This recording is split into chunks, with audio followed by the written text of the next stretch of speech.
আল্লাহ নবী বলেন, ও মা, কি এমন স্বপ্ন তুমি দেখেছো মা?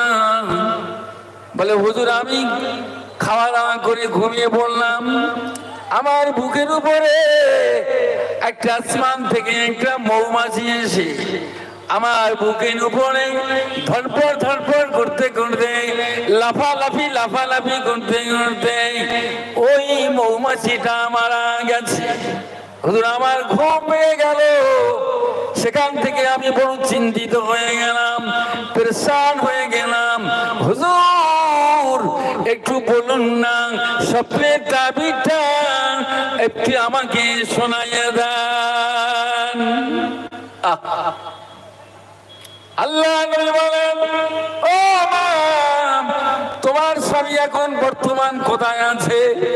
বলে, ইয়া রাসূলুল্লাহ, ইয়া হাবিবাল্লাহ, আমার স্বামী এখন বর্তমান জিহাদের মাঠে। একটু জোরে হবে না? আর একটু চিল্লে বলেন না? জিহাদের মাঠ।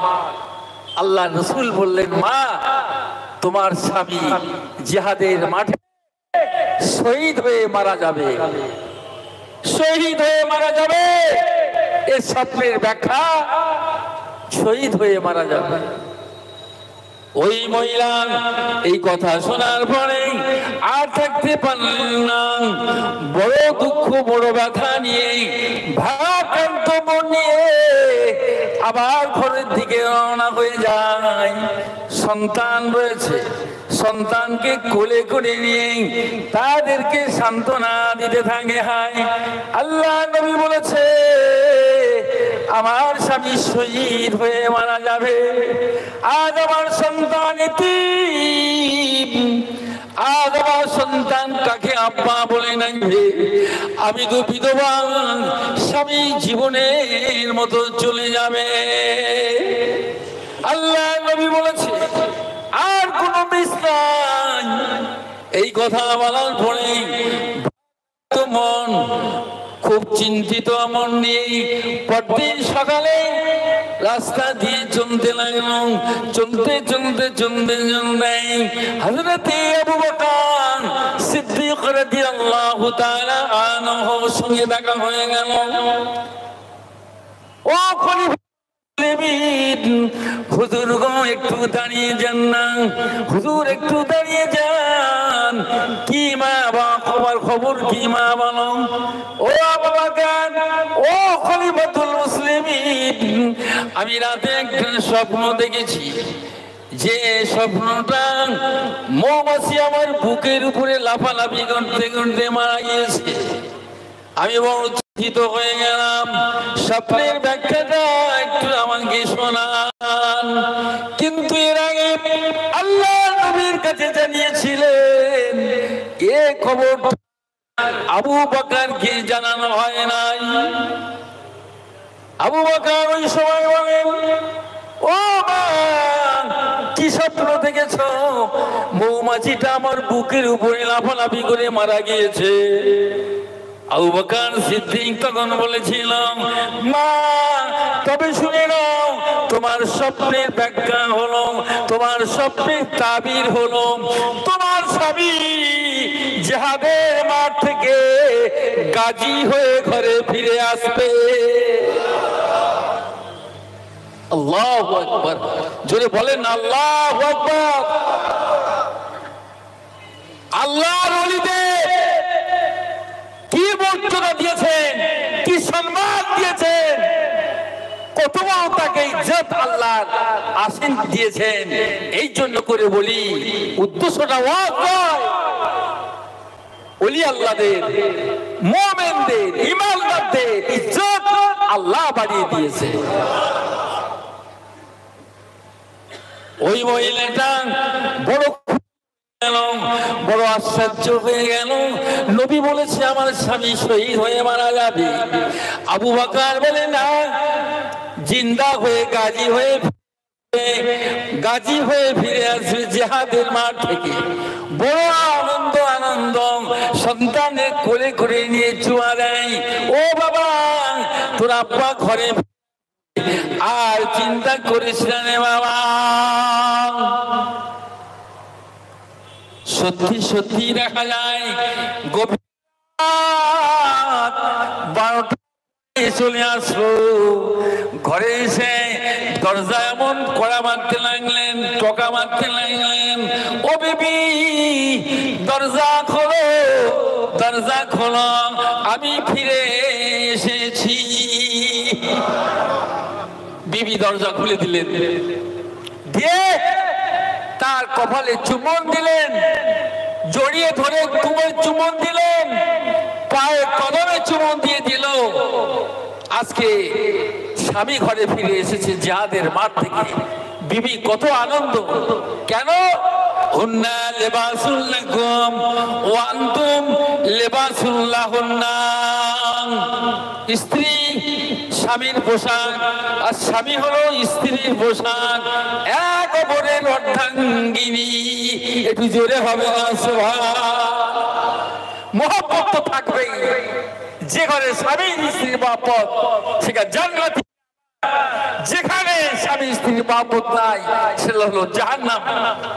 সুতরাং আজ এই কথাই বলার পরে আবু বকর সিদ্দিক বলেছে ফিরে আসবে। সকালবেলা চলে গেলেন। আল্লাহ রাসূল সাল্লাল্লাহু আলাইহি ওয়াসাল্লাম তিনি নামাজ পড়লেন, বেলালের আযান হয়ে গেল, সাহাবীরা সব মসজিদে নববী চলে গেলেন, ফজরের নামাজ হয়ে গেল, যেটা সাহাবীরা বেরিয়ে যাচ্ছে, আল্লাহ রাসূল দেখছি সেই মহিলাটা আবার দাঁড়িয়ে আছে। জোরে বলুন না। ওই মহিলাটা বলবে, প্রশ্ন করবে, ইয়া রাসূলুল্লাহ আপনি বলেছেন আমার স্বামী শহীদ হয়ে মারা যাবে, আর আমার স্বামী তো গাজী হয়ে ফিরে এসেছে। এই কথাটা বলার জন্য রাসূলের কাছে গেছে, কিন্তু বলার আগে আল্লাহ রাসূল বলছে, মা তুমি কেন এসেছো? আমি নবী রাসূলুল্লাহ, আমি সব বুঝতে পেরেছি মা। তুমি মনে করছো আমি বলেছি তোমার স্বামী শহীদ, আর আমার আবু বকর সিদ্দিক বলেছে না গাজী হয়ে ফিরে আসবে। জোরে বলুন না। তো মেয়েটা বললো যে ইয়া রাসূলুল্লাহ আপনি কি জানেন? ইন্নী আরা মা লা তারাউনা, ইন্নী আসমাউ মা লা তাসমাউ।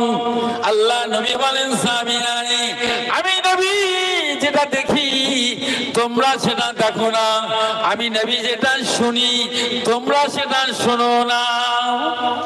আমি সামনে যেমন দেখতে পাই আমি পিছনেও তেমন দেখতে পাই। একটু চিৎকার করে বলা যাবে সুবহান। মা তুমি মনে করছো আমি জানি না, তবে কেন বলেছি শুনে যাও। ও মা শোনো শোনো, মেরাজের সময় যখন আল্লাহ আমাকে হিরম শরীফ থেকে নিয়ে বাইতুল মুকদ্দাসে নিয়ে গেলেন, মুকদ্দাসে নিয়ে গেলেন, ওখান থেকে সিদরাতুল মুনতাহা এমন করে পাড়ি দিয়ে আরশে আজিমে গেলাম, জান্নাত জাহান্নাম সব কিছু পরিক্রমা করলাম, সব দেখলাম। কিন্তু দেখার পরে ফিরে আসার পরেতে আমার অজুর পানি অজু গড়াচ্ছে, আমার ঘরের শিকল তেমন নড়ছে। আবু জেহেলকেই কথা বলা হলো, সে তো বিশ্বাস করলো না, সে মানুষের কাছে শুধু আমার বিরুদ্ধে সমালোচনা করতে লেগেছে। এ ভাতিজা মুহাম্মদ এত কথা বলতো, এ তো মাথা খারাপ হয়ে গেছে। বলে কি বলেছে? আল্লাহর সঙ্গে মেরাজ করেছে নাকি? একেবারে মাথা স্ক্রু। আমার আবু বকর সিদ্দিককে ডাকা হলো, বাবা আবু বকর, আবু জেহেল এই কথাই বলে, তুমি কি বলতে চাও আবু বকর? জনসমক্ষে তুমি একটু বলো। হযরতে আবু বকর বলেছে, ইয়া রাসূলুল্লাহ, ইয়া হাবিবাল্লাহ, দয়াল নবী গো, আপনি জীবনে মিথ্যা কথা বলেন না, আপনি বাহাদ সত্য নবী, আপনি বাহাদ হক নবী। আপনি আমানতের মাল খায়ানাত করেন না, আপনি ওয়াদা খেলাপ করেন না, আপনি যে কথাটাই বলেছেন আমি এক বাক্যে আপনার কথাটা আমি আবু বকর সিদ্দিক বিশ্বাস করে নিলাম। সাতজন কালেমা পড়লেন, একত্ববাদ স্বীকার করল, তৌহিদের রিসালাত, তিনি ইসলামের দাওয়াত দিতে লাগলো, আল্লাহর প্রতি ঈমান আনলো। ওই দাকিয়া কি করলো, না না না না, এখানে ইসলাম চলবে না, খোদা বলে কেউ নাই, আমাকে খোদা বলে দাবি করতে হবে, ইসলামকে ছেড়ে দিতে হবে, তা না হলে তোদেরকে হত্যা করে দেওয়া হবে, শেষ করে দেওয়া হবে। ওই সাতজন যুবক বলেছিল না না না, আমাদের জীবন চলে যাবে, কিন্তু না না, ইসলামকে আমি ছাড়তে পারবো না। আমার আল্লাহ এক, অদ্বিতীয় অদ্বিতীয়, তিনি ছাড়া কোনো আমার ইলা নাই, তিনি ছাড়া আমার কোনো মাবুদ নাই। একটু চিল্লে বলা যাবে সুবহান। ও বাবাজিরা, হকের উপরে যদি কায়েম থাকেন, আজ এই সন্ধ্যালিয়া গ্রাম, এই যে ফুটবল মাঠ, আপনারা আল্লাহর ধ্বনি দিয়ে আওয়াজটা আল্লাহর আজ পৌঁছে দেন, বলুন জোরে সুবহান। তোমাদের জীবন ধন্য হবে। আজ এক আল্লাহ ছাড়া দ্বিতীয় কোন মাবুদ নাই আমাদের। বাদশা রাগান্বিত হয়ে গেল, বলছে না না, কি করলো তারা? সাতজন যুবক কি করলো? তারা কি করলো? মসজিদ বানালো। না না, আল্লাহর ভয় যার দিলে আছে, আল্লাহর মহব্বত যার আছে, আল্লাহর ইশক যার দিলের মধ্যে রয়েছে, দুনিয়ার কাউকে ভয় করে না। লা খাউফুন আলাইহিম ওয়ালা হুম ইয়াহজানুন, না তাদের ভয়, না তাদের চিন্তা, একমাত্র চিন্তা ভয় আল্লাহ রাব্বুল আলামিনের। মসজিদ বানালো, আযান দিল প্রকাশ্যভাবে, না আমরা নামাজ পড়ব।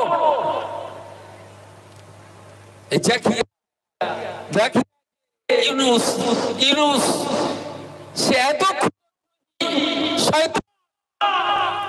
লোক লস্কর পাঠিয়ে গ্রেপ্তার করো, ওকে হত্যা করা হবে। আল্লাহর হুকুম হয়ে গেল, আল্লাহর হুকুম হয়ে গেল। ও বাবাজি ভাইয়েরা, যুবকেরা, জওয়ানেরা, বলার উদ্দেশ্যটা হলো একটা, যে সবুত দিলেন আল্লাহ ওয়ালার সবুত কত মূল্য দেখেন, কি মর্যাদা দেখেন, আল্লাহ কি ইবাদত দান করেন। ওই সময় যখন তাদেরকে ধরপাকড় করা আরম্ভ হওয়া শুরু হয়ে গেল, সাতজন ব্যক্তি চলে গেলেন, বার হয়ে গেলেন, জঙ্গলের দিকে, পাহাড়ি এলাকার দিকে চলে গেল। চলতে ওই সময় দেখা যায় একটা কুকুর তার পিছু পিছু পিছু পিছু পিছু পিছু যাচ্ছে, পিছু পিছু যাচ্ছে। সাতজনের মধ্যে একজন বলছে, কুত্তা যা, তুই কোথায় যাবি? লাঠি মেরে কুত্তাকে মারছে। কুকুর ওই সময় জবান খুলে গেল, ও আল্লাহর বান্দা, ও আল্লাহর ওলি, না না না, তোমার ছাড়বো না, আমি তোমাদেরকে ভালোবাসি,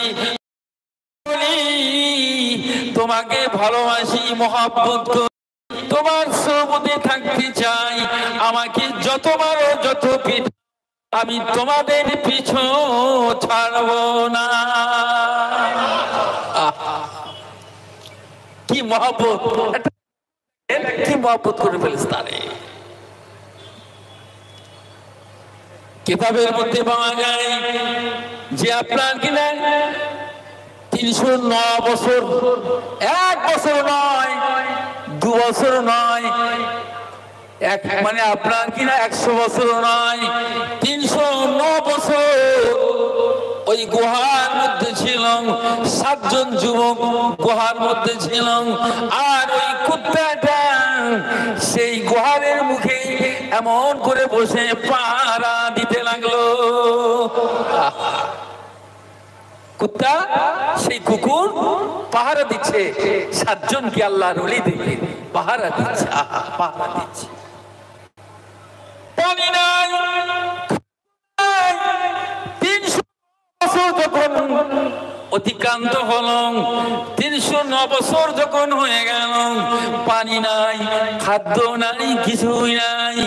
ও ভাই জানেরা, ও ভাই জানেরা, কিন্তু দেখা যায় কুকুরটা গেল, মরে গেছে।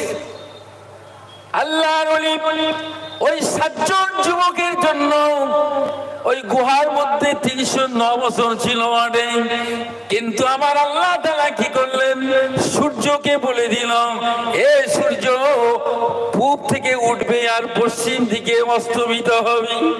এটি হেলে ওঠে, আবার হেলে, আবার হেলে কি হয়, ডুবে যায় তো।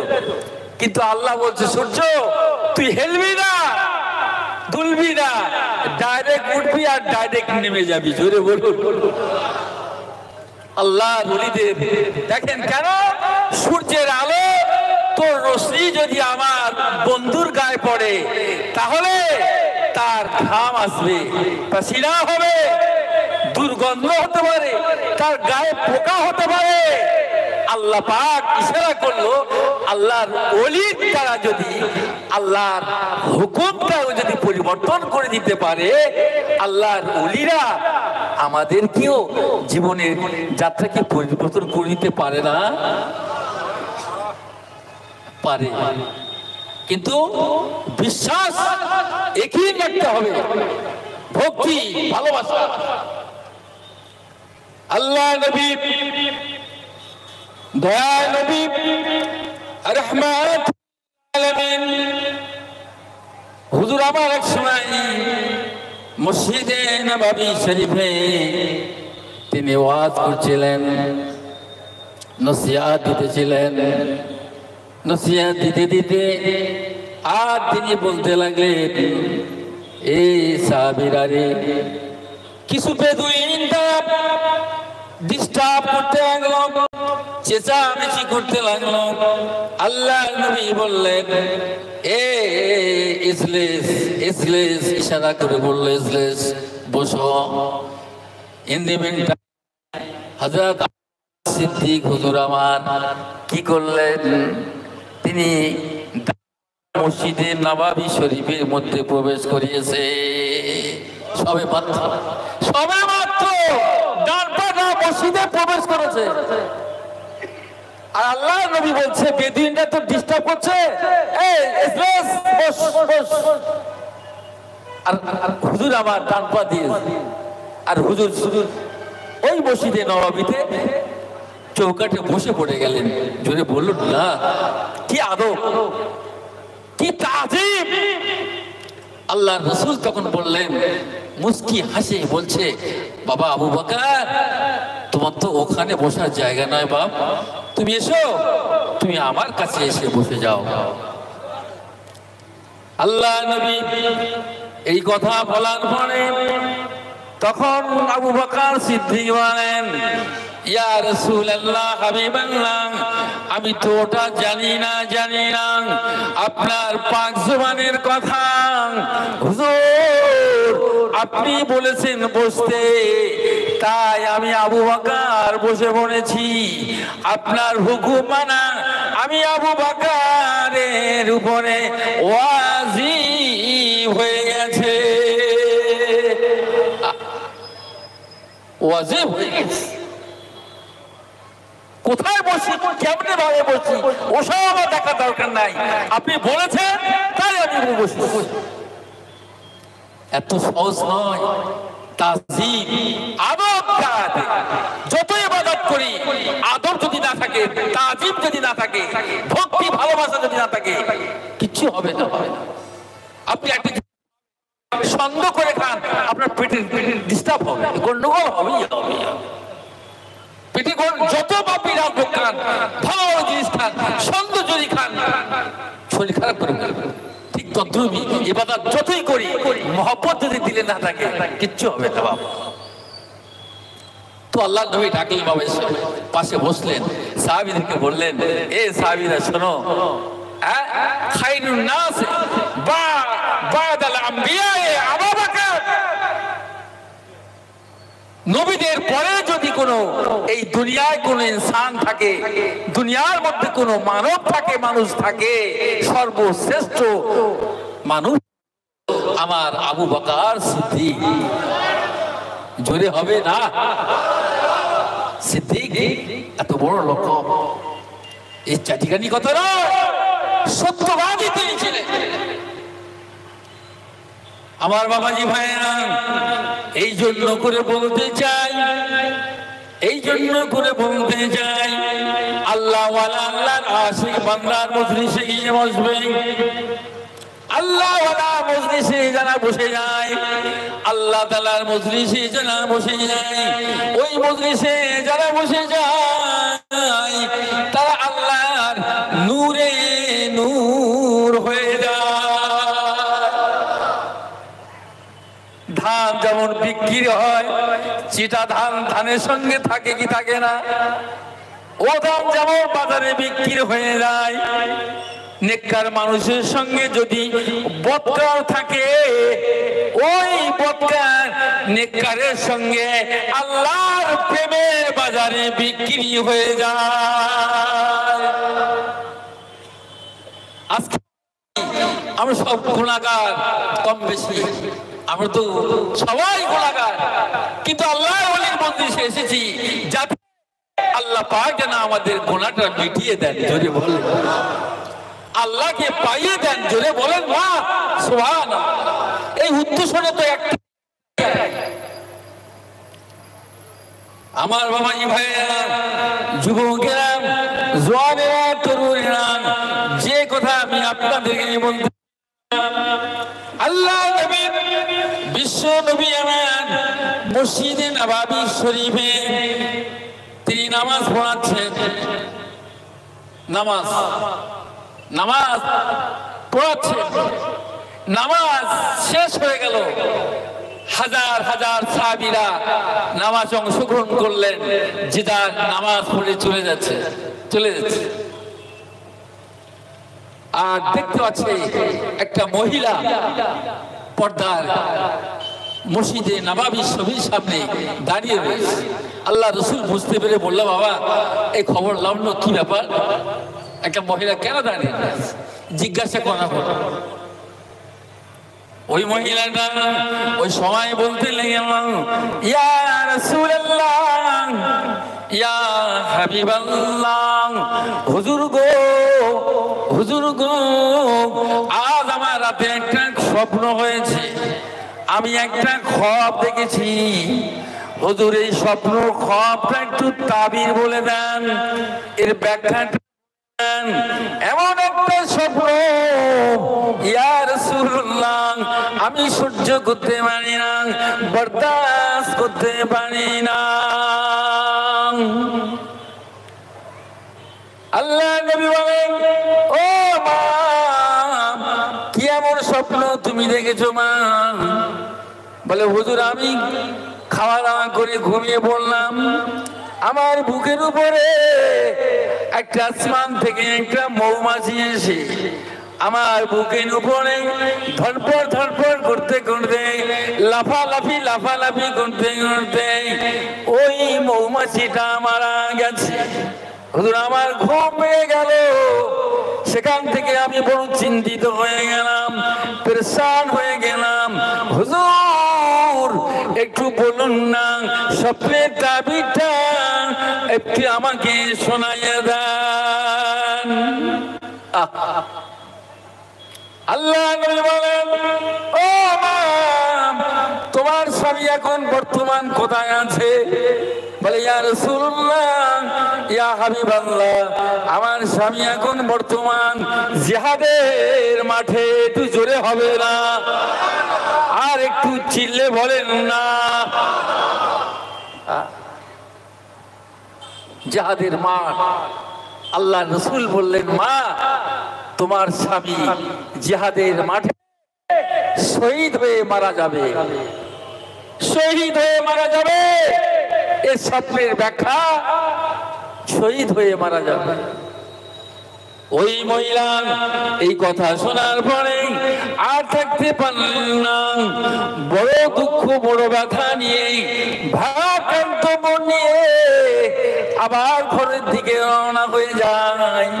সন্তান রয়েছে, সন্তানকে কোলে করে নিয়ে তাদেরকে সান্ত্বনা দিতে থাকে। হায় আল্লাহ নবী বলেছে, আমার স্বামী শহীদ হয়ে মারা যাবে, আজ আমার সন্তান এতিম, আজ আমার সন্তান কাকে আব্বা বলে নাইবে, আমি তো বিধবা, স্বামী জীবনের মতো চলে যাবে। আল্লাহ নবী বলেছে, আর কোন মিস নাই। এই কথা বলার পরে মন খুব চিন্তিত মন নিয়ে পরদিন সকালে রাস্তা দিয়ে চলতে লাগলাম। চলতে চলতে চলতে চলতে হযরতে আবু বকর সিদ্দিক রাদিয়াল্লাহু তাআলা আনহুর সঙ্গে দেখা হয়ে গেল। ও খলিফা, হুজুর গো একটু দাঁড়িয়ে যান না, হুজুর একটু দাঁড়িয়ে যান। কি মা বা খবর কি মা বলো। ও আবু বকর, ও খলিফাতুল মুসলিমিন, আমি রাতে একটা স্বপ্ন দেখেছি, যে স্বপ্নটা মৌমাছি আমার বুকের উপরে লাফালাফি করতে করতে মারা গিয়েছে। আমি বড় চিন্তিত হয়ে গেলাম। স্বপ্নের ব্যাখ্যাটা একটু আমাকে শোনান। কিন্তু এর আগে আল্লাহ নবীর কাছে জানিয়েছিলেন, এ খবর আবু বকরকে জানানো হয় নাই। আবু বকর ওই সময় বলেন, ও মা, কি স্বপ্ন দেখেছ? মৌমাছিটা আমার বুকের উপরে লাফালাফি করে মারা গিয়েছে। আবু বকর সিদ্দিক তখন বলেছিল, মা তবে শুনে নাও, তোমার স্বপ্নের ব্যাখ্যা হলো, তোমার স্বপ্নের তাবির হলো, তোমার স্বামী জিহাদের মাঠ থেকে গাজী হয়ে ঘরে ফিরে আসবে।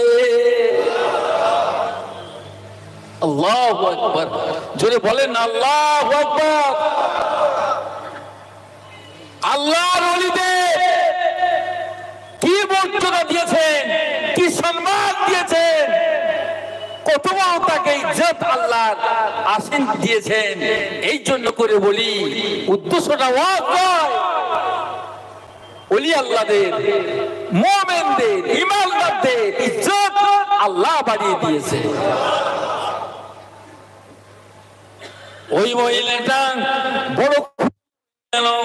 বড় আশ্চর্য হয়ে গেল। নবী বলেছে আমার স্বামী শহীদ হয়ে মারা যাবে। আবু বকর বলে, না, জিন্দা হয়ে গাজী হয়ে ফিরে আসবে জিহাদের মাঠ থেকে। বড় আনন্দ আনন্দ, সন্তানের কোলে করে নিয়ে চুমা দেয়। ও বাবা, তোর আব্বা ঘরে, আর চিন্তা করিস না রে বাবা। সত্যি সত্যি দেখা যায় গভীর 12টায় চলে আসলো। ঘরে এসে দরজা এমন কড়া মারতে লাগলেন, টকা মারতে লাগলেন, ও বিবি দরজা খোলো, দরজা খোলো, আমি ফিরে এসেছি। বিবি দরজা খুলে দিলেন, দিয়ে তার কপালে চুম্বন দিলেন, জড়িয়ে ধরে কুমোর চুম্বন দিলেন, পায়ে কদমে চুম্বন দিয়ে দিল। আজকে স্বামী ঘরে ফিরে এসেছে জিহাদের মাঠ থেকে। বিবি কত আনন্দ। কেন? হুন্না লিবাসুল লাকুম ওয়া আনতুম লিবাসুল লাহুন্না। স্ত্রী স্বামীর পোশাক, আর স্বামী হলো স্ত্রীর পোশাক, এক অপরের অর্ধাঙ্গিনী। একটু জোরে হবে না সুবহান। মহব্বত তো থাকবেই। যে ঘরে স্বামী স্ত্রীর মহব্বত, সেটা জান্নাতি যেখানে স্বামী স্ত্রীর মহব্বত নাই সেটা হলো জাহান্নাম। সুতরাং আজ এই কথাই বলার পরে আবু বকর সিদ্দিক বলেছে ফিরে আসবে। সকালবেলা চলে গেলেন। আল্লাহ রাসূল সাল্লাল্লাহু আলাইহি ওয়াসাল্লাম তিনি নামাজ পড়লেন। বেলালের আযান হয়ে গেল। সাহাবীরা সব মসজিদে নববী চলে গেলেন। ফজরের নামাজ হয়ে গেল। যেটা সাহাবীরা বেরিয়ে যাচ্ছে, আল্লাহ রাসূল দেখছি সেই মহিলাটা আবার দাঁড়িয়ে আছে। জোরে বলুন না। ওই মহিলাটা বলবে, প্রশ্ন করবে, ইয়া রাসূলুল্লাহ, আপনি বলেছেন আমার স্বামী শহীদ হয়ে মারা যাবে, আর আমার স্বামী তো গাজী হয়ে ফিরে এসেছে। এই কথাটা বলার জন্য রাসূলের কাছে গেছে, কিন্তু বলার আগে আল্লাহ রাসূল বলছে, মা তুমি কেন এসেছো? আমি নবী রাসূলুল্লাহ, আমি সব বুঝতে পেরেছি মা। তুমি মনে করছো আমি বলেছি তোমার স্বামী শহীদ, আর আমার আবু বকর সিদ্দিক বলেছে না, গাজী হয়ে ফিরে আসবে। জোরে বলুন না। তো মেয়েটা বললো যে ইয়া রাসূলুল্লাহ, আপনি কি জানেন? ইন্নী আরা মা লা তারাউনা, ইন্নী আসমাউ মা লা তাসমাউ। আল্লাহ নবী বলেন, সাহাবীরা, আমি নবী যেটা দেখি তোমরা সেটা দেখো না, আমি নবী যেটা শুনি তোমরা সেটা শোনো না। আমি সামনে যেমন দেখতে পাই, আমি পিছনেও তেমন দেখতে পাই। একটু চিৎকার করে বলা যাবে সুবহান। মা তুমি মনে করছো আমি জানি না, তবে কেন বলেছি শুনে যাও। ও মা শোনো শোনো, মেরাজের সময় যখন আল্লাহ আমাকে হিরম শরীফ থেকে নিয়ে বাইতুল মুকদ্দাসে নিয়ে গেলেন, মুকদ্দাসে নিয়ে গেলেন, ওখান থেকে সিদরাতুল মুনতাহা এমন করে পাড়ি দিয়ে আরশে আজিমে গেলাম। জান্নাত জাহান্নাম সব কিছু পরিক্রমা করলাম, সব দেখলাম, কিন্তু দেখার পরে ফিরে আসার পরেতে আমার অজুর পানি অজু গড়াচ্ছে, আমার ঘরের শিকল তেমন নড়ছে।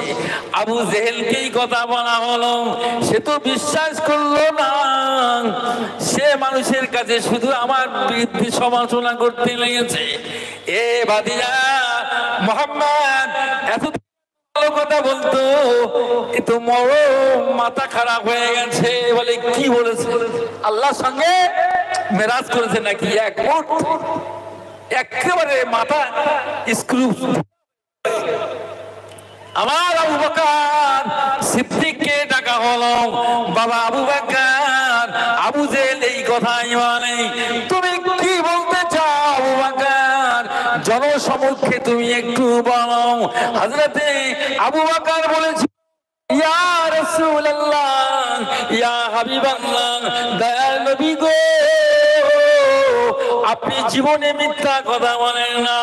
আপনি বাহাদ সত্য নবী, আপনি বাহাদ হক নবী। আপনি আমানতের মাল খায়ানাত করেন না, আপনি ওয়াদা খেলাফ করেন না। আপনি যে কথাটাই বলেছেন আমি এক বাক্যে আপনার কথাটা আমি আবু বকর সিদ্দিক বিশ্বাস করে নিলাম। আর একবার জোরে বলুন। আল্লাহর রাসূল তো কিছু দিতে হবে। বাবা আবু বকর, তুমি শুধু আজ থেকে আবু বকর নয়, তুমি আজ থেকে হয়ে গেলে আবু বকর সিদ্দিক হয়ে গেলে। কি হয়ে গেল? জোরে বলেন কি হয়ে গেল?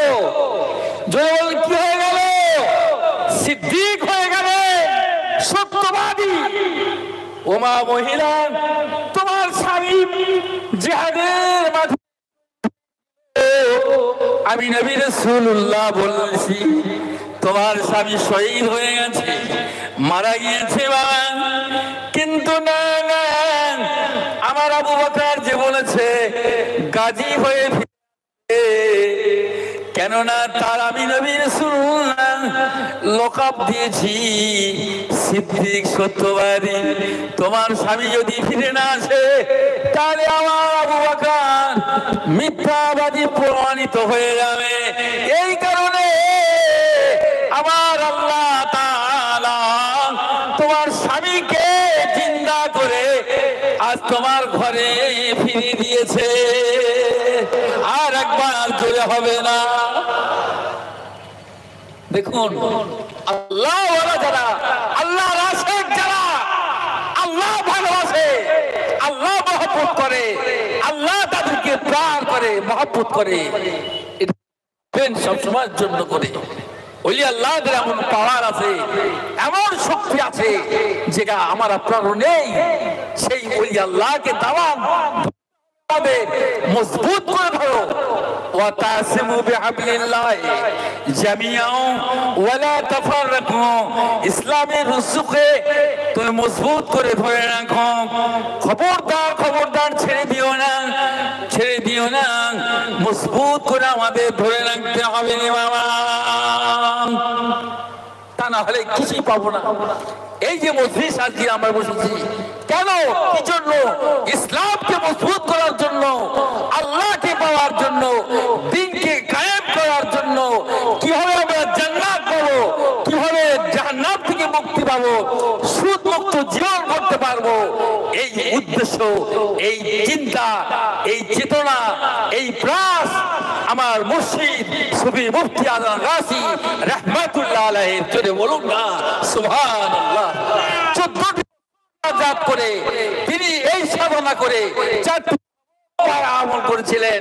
তিনি বলেছেন, এই আমি যেমন আল্লাহর ওলি হয়েছি, তোমরাও আল্লাহর পরিণত হবে। এই 4টি আমল, 5 ওয়াক্ত নামাজ বিনা কাদায় পড়বে, এই কোরআনী ওজিফা পড়বে, হালাল রুজিটা খাবে, আর তাকওয়া পরহেজগারি। শুধু খাওয়া তাকো না, এ ওর বাড়ি খাওয়া শুধু তাকওয়া নয়, তোমার চলা ফেরা, খাওয়া দাওয়া, ওঠা বসা, ব্যবহার, আচার আচরণ সমষ্টিগত তাকওয়া। শুধু বলে খাওয়ার তাকওয়া নাই গো। তোমার কথার দ্বারাতে মানুষ কষ্ট পেয়ে গেল, দুঃখ পেয়ে গেল, ব্যবহারে, তোমার চরিত্র, তোমার চোখ, তোমার অঙ্গ প্রত্যেকটি এই তাকওয়া পরিষ্কারই অবলম্বন করতে কেন বললেন? যে তুমি যাই করো, তাকওয়া যদি তোমার মধ্যে থাকে, তাহলে তোমার জীবনের পরিবর্তন ঘটে যেতে পারে। জোরে বলুন সুবহানাল্লাহ। আমার ভাই সাহেব, আমার শ্রদ্ধেয় জনাব আলহাজ মাওলানা আরিফ সাহেব এসে গেছেন। তিনি সুন্দরভাবে আপনাদের সঙ্গে ওয়াজ নসিহত করে শোনাবেন। আমি সংক্ষিপ্ত বক্তৃতার মাধ্যমে দিয়েও আমার যদি ভুল ত্রুটি বিয়াদি হয়ে যায়, আল্লাহর ওয়াস্তে আপনারা মাফ করে দেবেন।